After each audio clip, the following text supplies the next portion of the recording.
In this video, I would like to share with you a little bit more about term limits for the US presidents. We've talked about this very generally in previous videos, but now I'd like to take a little bit deeper dive into it because it's one of the examples where we see what we've talked about earlier with the separation of powers and checks and balances on the different branches of government. We see that in action when it comes to term limits of the US presidents. So we know already that one term as US president is, is for 4 years. And simply speaking, we know that a president can be elected to 2 terms. So 2 terms at 4 years for each term is a total of 8 years. Simply speaking, a president can serve a maximum of 8 years. Now, this was something that early on in our nation was a matter of tradition. It wasn't something written into the Constitution. The basis for it, I believe, goes back to George Washington. He served for 8 years. He was encouraged to run again, and he chose not to. Now remember, our founding fathers had lived under the tyrannical rule of the King of Great Britain.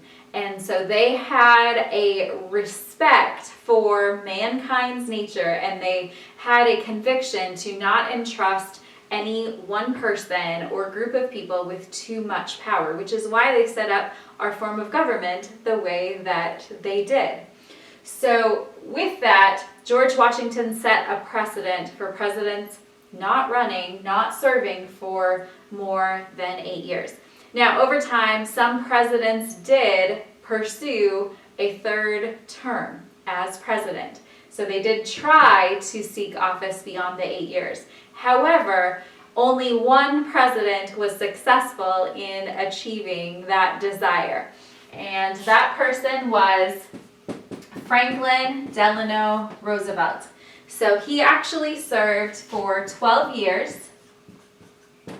So he served for 3 terms, and he actually was elected for a 4th term. However, he died shortly after that term started. So he served for 12 years, and he died in 1945. Well then, in 1947, Congress decided to pass a constitutional amendment, the 22nd Amendment, making it explicit that presidents would not serve beyond the 8 years or the 2 terms.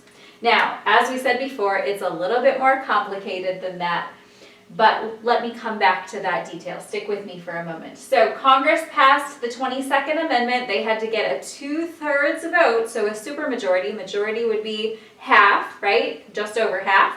And a supermajority is 2/3. So 2/3 of the people in both the Senate and the House of Representatives on a national level had to approve this constitutional amendment. And then it had to go to the states to be ratified.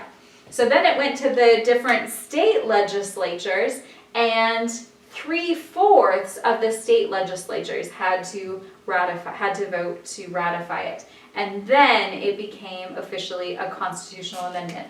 So Congress passed it in 47, and then it went to the states in 1951, the state legislatures, for ratification. And now I want to go back to some of the details on the 22nd Amendment. So first of all, a simple way to remember that it's the 22nd Amendment that limits the president to 2 terms. Think of all the 2's here, or the T's rather. So think of 22, so 22, not 22nd, but 22 Amendment, and 2 terms. So that's a simple way to remember it. The 22 Amendment limits the president to 2 terms. And also, I'm going to put a little line here to help you remember. The complexity when it comes to the 22nd Amendment has to do with the concept of 2 years. Now, what is this about? Well, let's say that someone is serving as vice president of the United States, and then something happens to the president. Either the president is killed or is no longer able to serve, and the person who was vice president now moves into the role of president. Well, the 22nd Amendment specifies that if they move into the role of president, and in that term they serve for less than 2 years, then if they serve for less than 2 years, then that does not count as one of their terms, and they can run for re-election for 2 additional terms. So in that sense, let's say it was just under 2 years, if that first term when they took over as president was maybe right at 2 years, then they could run for 2 more terms, so 4 and 4. So altogether, the maximum amount that any person could serve would be not 8 years, but actually closer to 10 if they had been in that role of vice president and taken over as president.